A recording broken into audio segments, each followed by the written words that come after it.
Hey guys, this is Joe. Today I want to introduce you to our partner Vanta.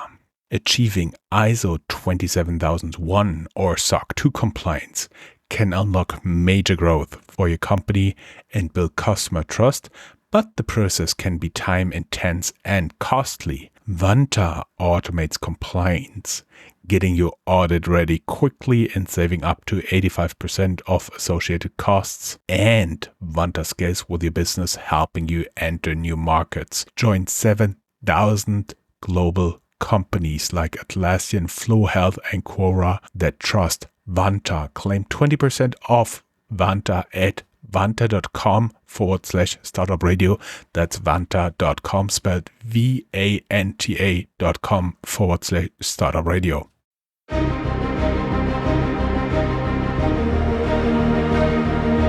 Welcome to Startuprad.io, your podcast and YouTube blog covering the German startup scene with news, interviews, and live events. Hello and welcome everybody. This is Joe from Startuprad.io, welcoming you to another episode here on Startuprad.io. I would like to welcome Boris from Everstox here with me. Hey Boris, how you doing? Hey Joe, I'm doing very fine. Happy to be here. It's totally my pleasure. We may add that we are recording this interview shortly before the publication date, which is a Thursday here in Germany, which is also a public holiday. And it's also Father's Day celebrated here in Germany. So happy Father's Day to all the fathers out there. And if you're curious, the next Sunday is Mother's Day. Also, happy Mother's Day to all the mothers out there. Also from my side, of course, happy days and all the best to all fathers and mothers out there. And in case my parents will listen to this, Udo and Sonja, best wishes also to you. Yes, and everybody who's listening to this outside of Germany should know that this is a holiday in Germany, not for all states, but nonetheless, not everybody would pick up your the phone or reply to your emails in time at that day. Let me quickly check. It's called in English Feast of Accession. Okay, here we go. Now that we got that out of the way, Boris, let's talk a little bit about you and what you've done before you founded Everstox. May we say that is something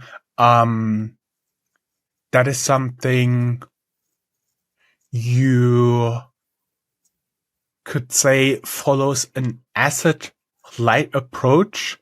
Would you agree something like the Flix or Uber of logistics?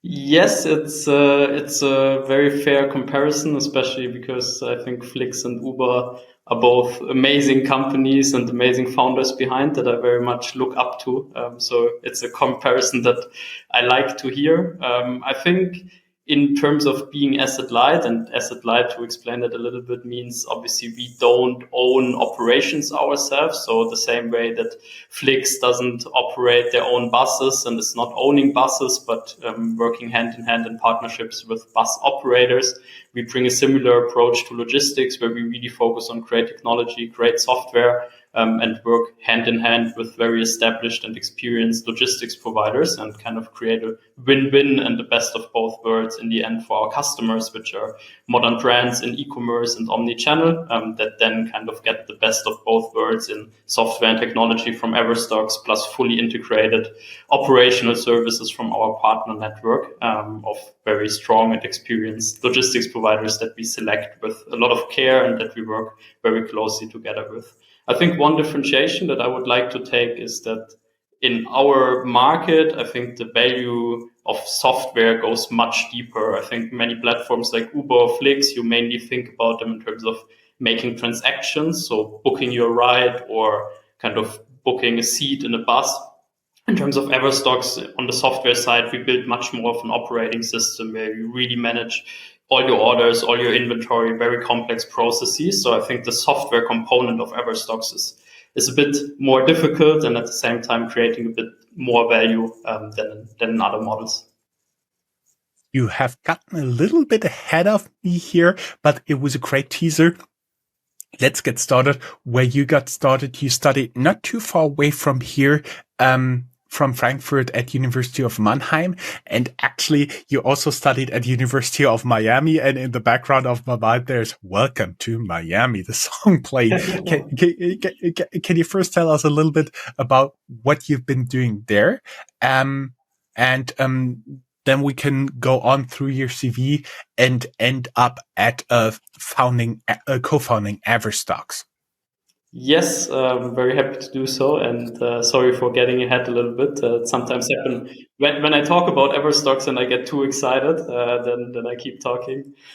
Yes, indeed, I grew up in Freiburg, then first moved to Mannheim for my university studies, so not too far from home first, but then I think international countries and international experiences called me. So I indeed spent half a year studying and living in Miami, also in the field of business administration, but also a very beautiful time because I'm very much into sports and into sunshine, and there's a lot of college opportunity to do that in Miami at the same time.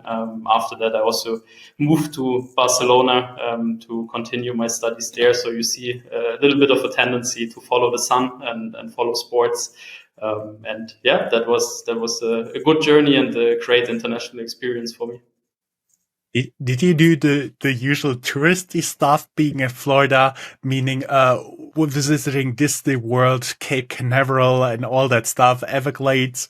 Yes, of course I did. I have to say that my grandparents actually lived in Miami or close to Miami for almost 15 or 20 years. So I kind of grew up with a lot of stories about Florida and Miami and a lot of pictures of like the good old times living there by the beach. So it was also kind of a childhood dream for me to make it over there as soon as the opportunity presents itself. So indeed, I took the time, the half year I had to experience everything that Miami, Florida, and the wider US has to offer. So Disneyland, Everglades, all included. And then, as you said, you went to Barcelona.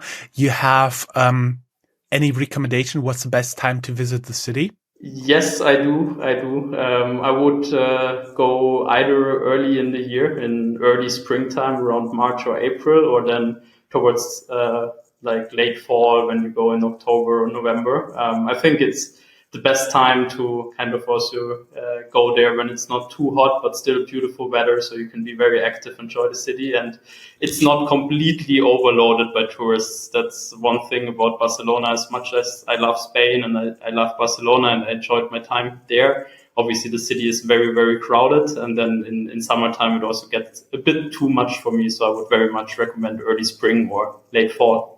In Barcelona, which apparently is a beautiful city, you started working in consulting. Was that like, oh, I don't know what to do, let's go for consulting? Not really. I have to say that I spent an amazing internship at BCG already during my studies. So I also had really strong personal connections back from that project. I think I had an amazing project leader, one of the most impressive people that I've worked with in my career so far, that really made an amazing job and made me learn a lot within just 8 or 10 weeks of that internship. So that kind of personal connection, I always kept it active throughout the rest of my studies. And then joining BCG was a very natural step for me because I could work with people that I knew. I find them amazing. I can learn a lot from them. And it also gave me the opportunity to keep on living this international lifestyle a little bit longer, because also at BCG, I could move around project by project a little bit to different places, also to different countries.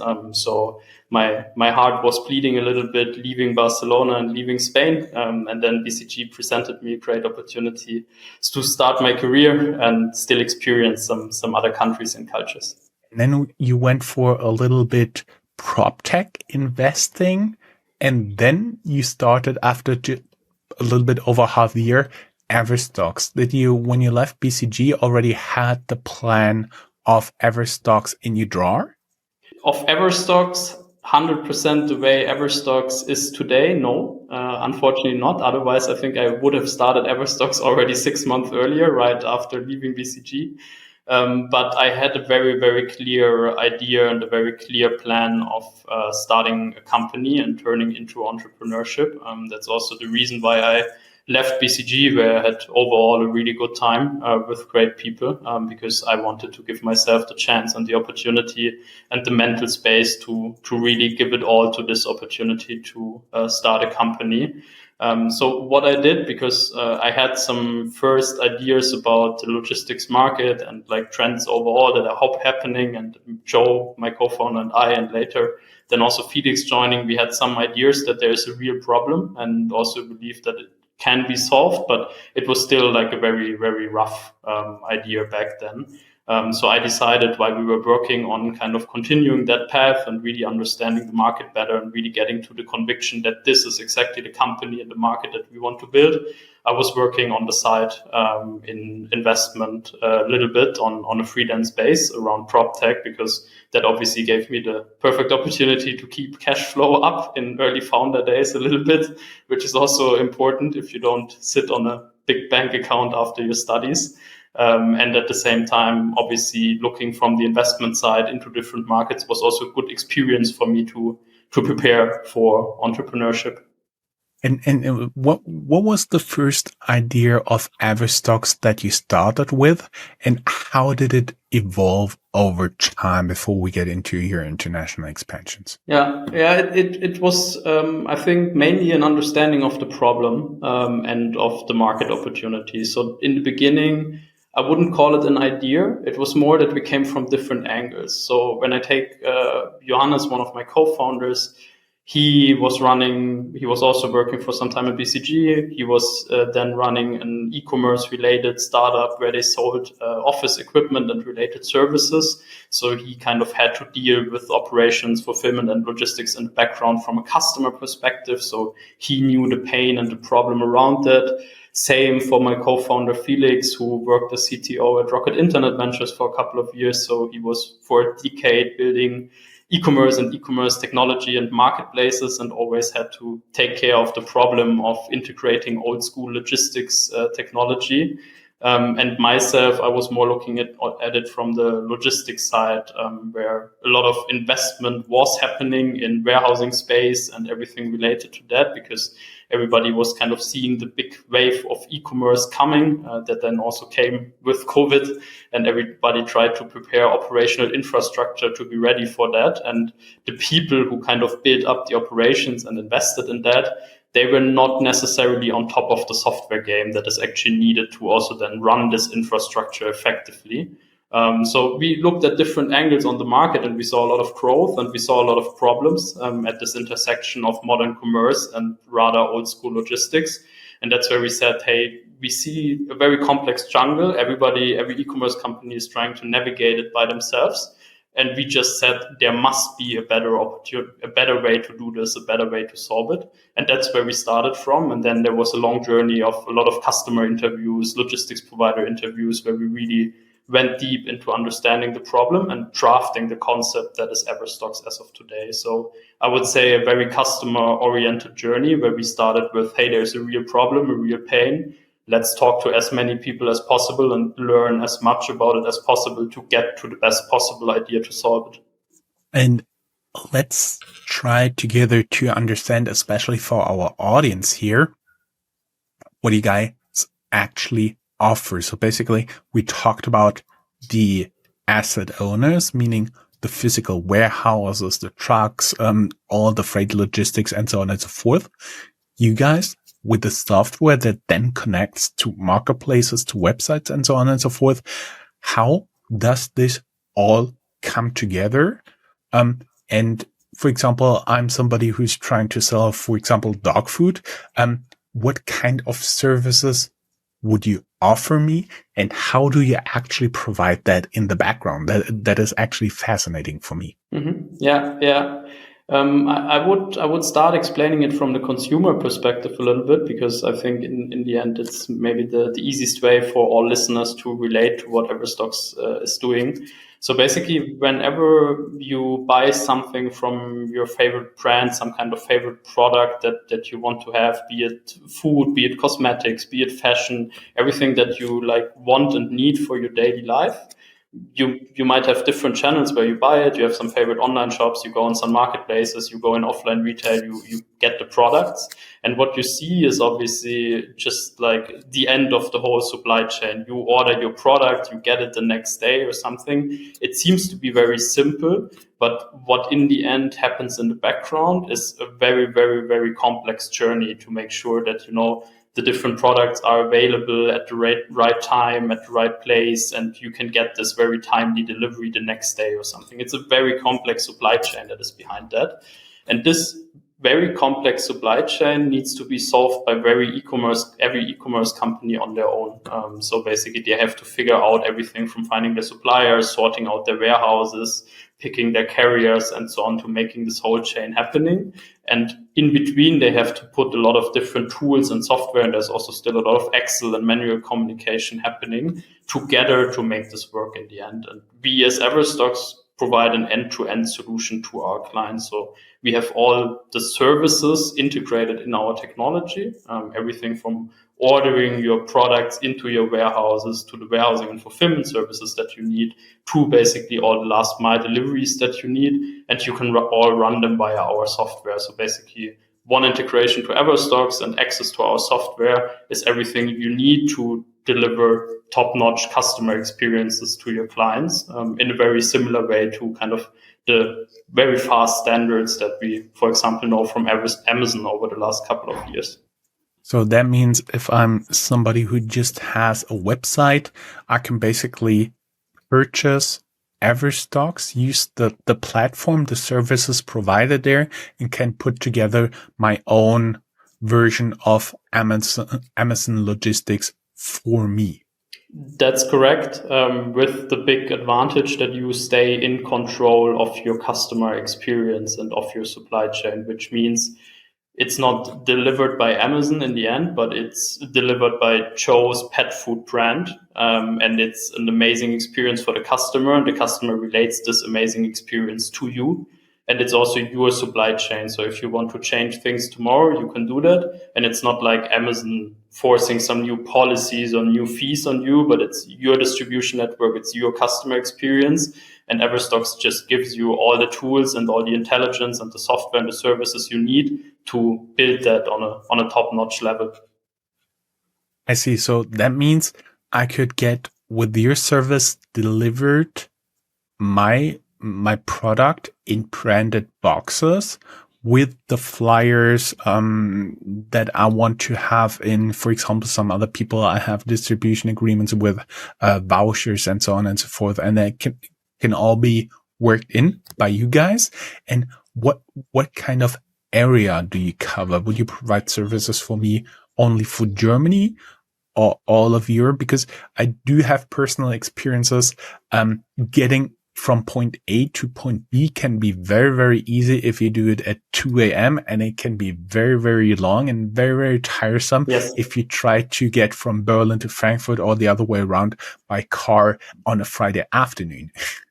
Yeah, 100%. I think that what we as Everstox share with our customers is really ambition to grow and expand, and that also means to grow and expand across borders and internationally. So we had a very strong focus with Everstox from day one to build a very strong international network where we can deliver our services to our clients. So obviously we started out in the DACH region. We very quickly expanded across all the major European markets, e-commerce, so Italy, France, Spain, Netherlands, and so on. Then around Brexit, it was also super important for us to have a local footprint in terms of logistics operations in the UK. And then 1.5-2 years ago, we also expanded our footprint to the US. We did that because of course, we as Everstox have strong and international and big ambitions, but most importantly, because our customers have them. And I think scaling your business in e-commerce, scaling your operations, scaling your logistics without Everstox is a very, very complex road to go down because you will work with a lot of different providers. Shipments get very costly when you cross borders and so on and so forth. And we kind of build this international network that is then plug and play, ready to use for all our clients. So for them, expanding to more countries, to more markets, reaching more consumers with 1-day, 2-day delivery is much, much easier than in the traditional way. So that's one of the core value propositions, this kind of unlimited growth also internationally that we deliver to our clients.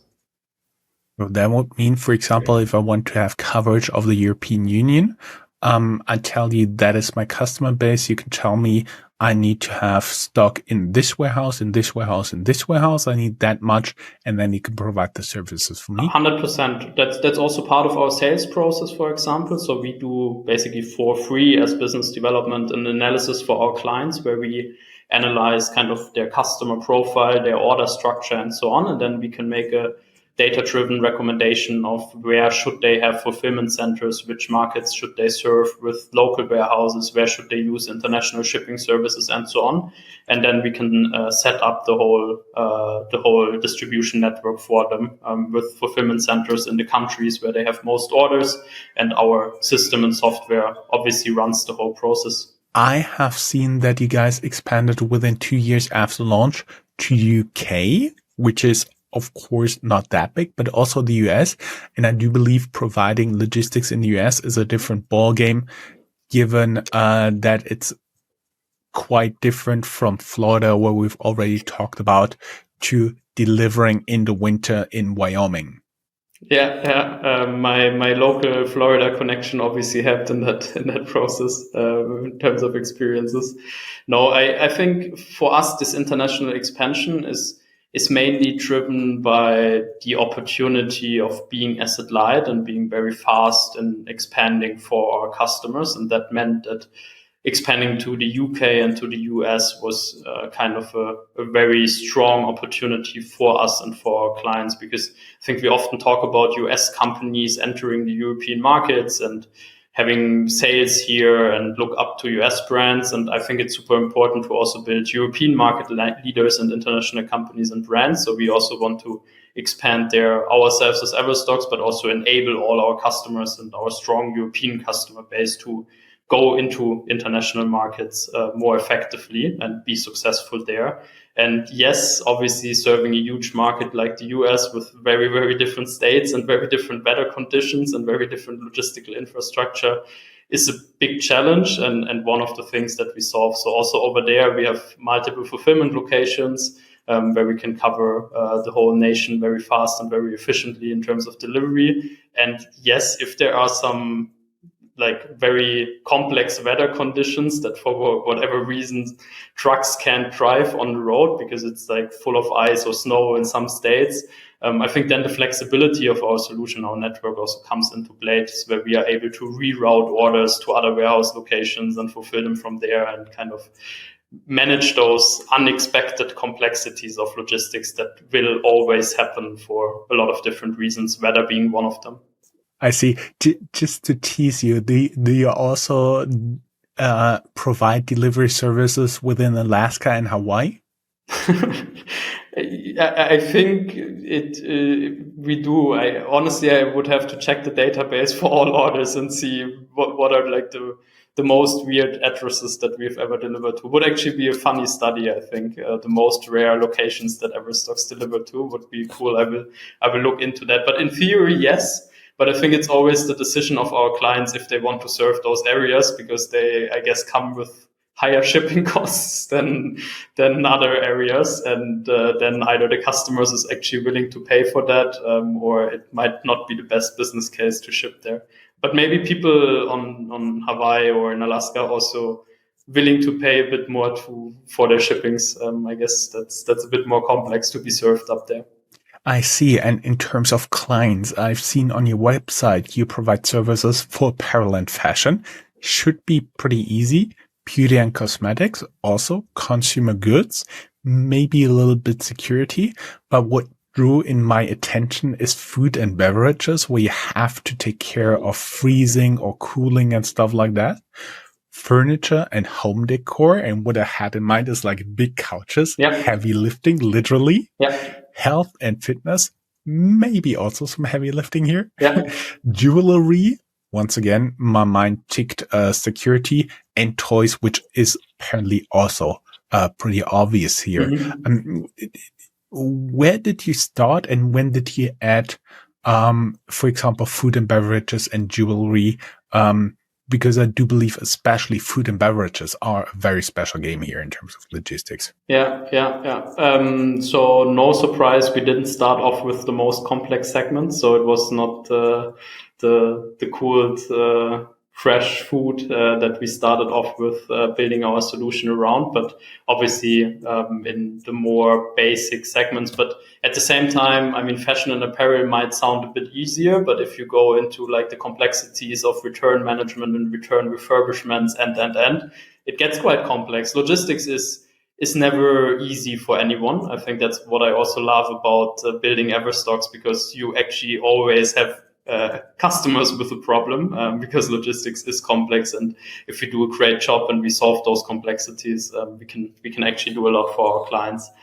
So we started off with more basic segments, but all of them have some important software and operational components. On the software side, I think, yes, we have delivered a lot of things around smart batch tracking solutions and like best before dates and all the complexities that you need to keep track and trace of all your products and fulfill on all standards that you have in the cosmetics or food industry. And same for what I just mentioned around fashion, where we invested a lot in very strong return solutions and return management solutions and return to refund processes on the software side. The good thing, I would say, the software and technology that we are building, it's modular. So, of course, a food client is not similar to a fashion client, but there's 90% overlap in what they need in terms of software features. And then we can build modular solutions on top of that. But we reuse the same core for every client around smart order management, smart inventory management, and so on and so forth. And on the operational side, I would say this is a big advantage of our asset-light and flexible approach, because we work with logistics providers that by themselves specialize on certain areas. So we don't have like the furniture and the food and the fashion in the same warehouse, and it's different corners, but we have specialized warehouses for food, we have specialized warehouses for fashion, and we have specialized, but the customer doesn't have to care, because process-wise, system-wise, software-wise, it's the standardized Everstox solution and interface, but we make sure that we have different specialists on the operational side of things for the different segments we serve. So you're basically the main knot in a complex net of corporations with a lot of established logistic partners here? Yes, 100%. I think it's been our clear plan from day one to work with strong and established logistics providers on kind of an eye-to-eye partnership level. I think for many founders that go into very established industries, they often think we can do everything better and like we're smarter than everyone in the industry. And I very much disagree, at least from what I've experienced about logistics and the people behind. I think, as I said, logistics is super complex. There are a lot of companies out there that have built up knowledge and best practice processes and so on. A lot of smart people over decades in that industry, also a lot of mid-sized and family-run businesses. And when it comes to operations and process automation and so on, they are super strong. And we kind of decided that we want to work on a model that is also working perfectly well for them. And we kind of complement what they do best together with the software and technology that we bring in that we do best. So I mentioned earlier that we've spent a lot of time talking a lot to our customers, e-commerce, omnichannel company, really understanding them, understanding their pains, and like really building for them. We are still doing that with the research function as of today. The same thing we also did on the side of logistics corporations, where we spend a lot of time meeting with them, talking what we want to do with Everstox, and really making Everstox, the software and the approach, how we do business, a clear win-win for both e-commerce and logistics companies. In what kind of companies we're talking about here in terms of logistic partners? It's very likely it's just not FedEx and UPS you're working with. Yeah, so I would differentiate between warehousing and fulfillment, and then shipping services. So for like delivering the parcels from the warehouses to, and we organize all of that for our clients, and our software manages all of that. And for the part from the warehouse to the customers, we also work with very typical carriers like DHL and UPS and FedEx and the ones that you mentioned, because obviously they are the ones who have the network and the reach to reach end customers in all areas all over the globe. There's also some innovation happening in the space, and we are always adding new partners that might deliver a bit more sustainably and so on to our solution and to our network, but we work with the core ones. When it comes to warehousing and fulfillment, we work with mainly mid-sized companies, so a couple of hundreds to a few thousands of employees, a couple of like 5 to 10 very nicely and efficiently run warehouse and fulfillment locations. Because what we experienced is that in our view, they are the perfect combination of they have a lot of scale and operational experience and like firepower to also invest in very strong intralogistics automation and top-notch processes for their and our clients. But they are also still agile and fast. Because if you grow into like a very, very big logistics corporation and then you serve thousands of mid-sized e-commerce companies, it's obvious that you can't provide your service in the same agility and the same flexibility to that many clients across that many locations versus mid-sized providers that have, in our view, the perfect combination of scale and power, but at the same time being agile and flexible in serving their clients. Mm-hmm. I see. We've been talking about a lot about your clients on both sides of the network. We've been talking about what you have done so far. Let us look a little bit into the future. Everybody's now talking about AI. Are you guys also applying it? And what do you think can be the benefit to both sides of your marketplace?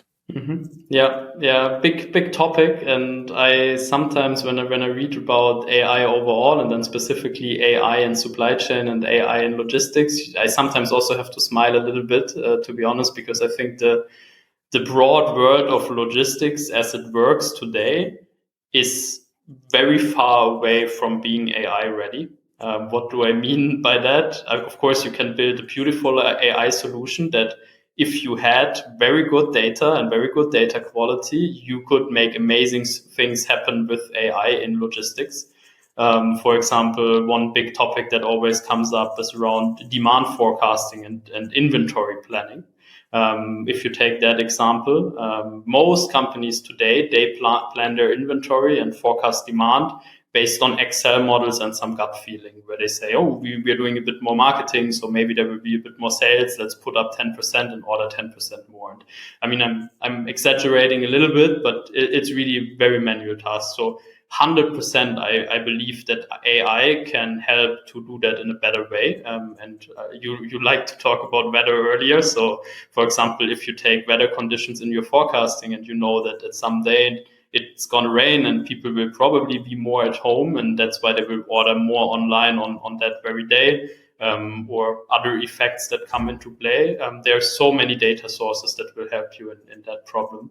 But I think as long as most of logistics and most of operations actually struggles in even knowing how much inventory they have at the very moment, there's not so much in terms of AI that you can build on it. So at the same time, I see that as a huge opportunity for Everstox, because while I said the big world of logistics out there is not ready for AI, we have spent the last 3-4 years on, building a perfect software layer and data layer where we integrate services into our software, and you have all the required data available when it comes to order, inventory in real time, returns in real time, and so on and so forth.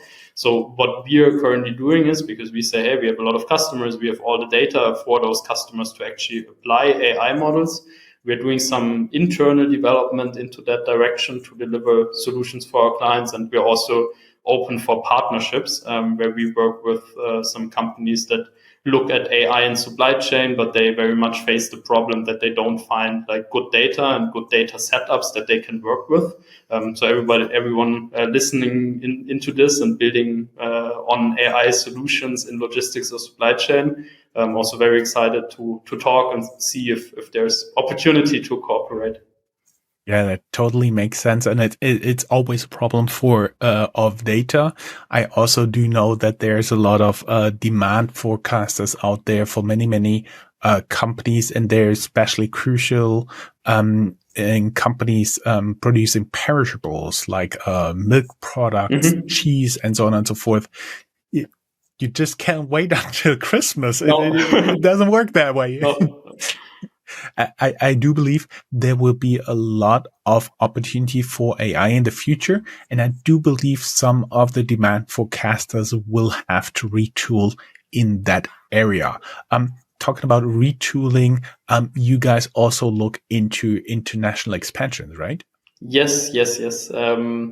We already talked about how international our footprint is as of today. So when we look at operational network and where we can serve our clients and which markets we can serve our clients, I think we already cover quite a lot, given that Everstox as a company is just 4.5 years old. So very proud of that, and also very proud that we could prove this like strong international scalability of Everstox together with a lot of clients that expanded with us over the years. At the same time, when we look at go-to-market, we've been focused on the European core markets as of today. So our customer base is mainly European, few US customers, but mainly European, like 60-70% from the DACH region. And I don't see any reason why Everstox could not be, we could not replicate our success in other international markets. I think it's mainly a matter of putting the right focus on the markets, having people on the ground that speak the native languages and so on and so forth, because the technology and the service itself is very, very scalable. So international expansion, now that we feel very comfortable and strong about our position that we've built in our core markets, is definitely one of the big strategic missions for 2025 and onwards. I see. When we talked before, you've also so far raised 23 million until Series A in 2022, I do believe. Yes, correct. That means then you surpassed around $1 million annual recurring revenue. Your investors include Rocket Internet, Flash Ventures, Global Founders Capital, Capnamic Ventures, and Akin Capital. And we already talked about you are going to maybe do a Series B funding in 2025. Fingers crossed for this. You're open to investors, I presume? Yes, definitely. Yes, as I just described, we have still big plans ahead of us, be it developing product in the AI space or moving forward with our international expansion.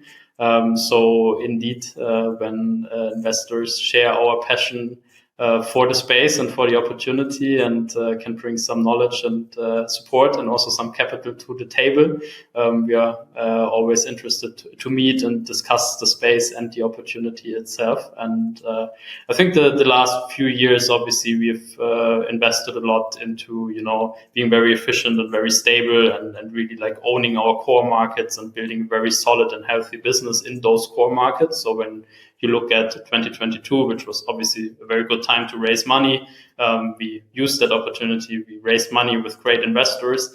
And then for the last years, obviously, e-commerce was after COVID slower than it was before. So we also took the time to really double down on our core markets and build a very solid foundation. That's why we're also not under pressure for the fundraise, but I think it became clear that I'm very proud of what we've built with Everstox as of today. But there's a lot of things that I still want to do. I'm still dreaming of a lot of different things in the product and of international markets and so on and so forth. So for that additional growth journey, obviously we are always excited to meet investors and to discuss those plans. You've been talking about international expansion. It may be great to have international investors who have boots on the ground there already, who know the market. What areas you may consider for future expansions and you would be interested to have local investors? Yeah, indeed. I think international presence, international know-how and support in scaling our organization internationally would be some of the areas where we are excited about for new investors to bring them to the table, because also when I look at our cap table today and Flash Ventures and Capnamic and Akin, and by the way, to all founders out there, have great experiences with our investors, so can very much recommend them. They are exactly the partners that we needed for the last couple of years, and they still have a lot to give for us for the future. But they are mostly DACH focused, Germany focused, and they can support an international expansion. But of course, there might be other investors that then have a very strong foot in the ground in other markets. So definitely the UK and the US are of big interest for us, and investors that can support there. That would be very exciting for us. Sounds pretty good. And I can assume your answer, but I'm sure you're looking for talented employees. Yes, definitely across all areas. So everyone passionate about e-commerce technology and logistics. I think everything related to go-to-market, we want to grow. So we will always need marketing and sales people and people to make our customers happy.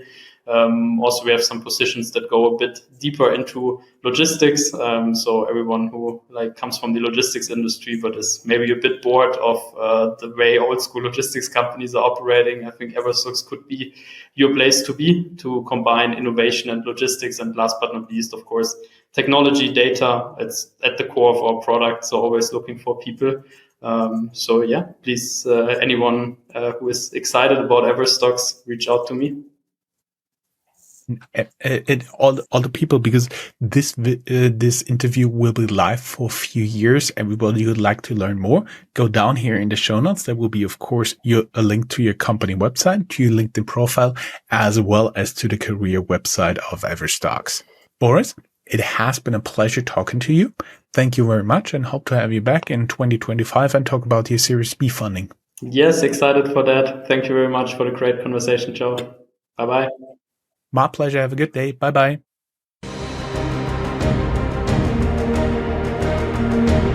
That's all, folks. Find more news, streams, events, and interviews at www.startuprad.io. Remember, sharing is caring.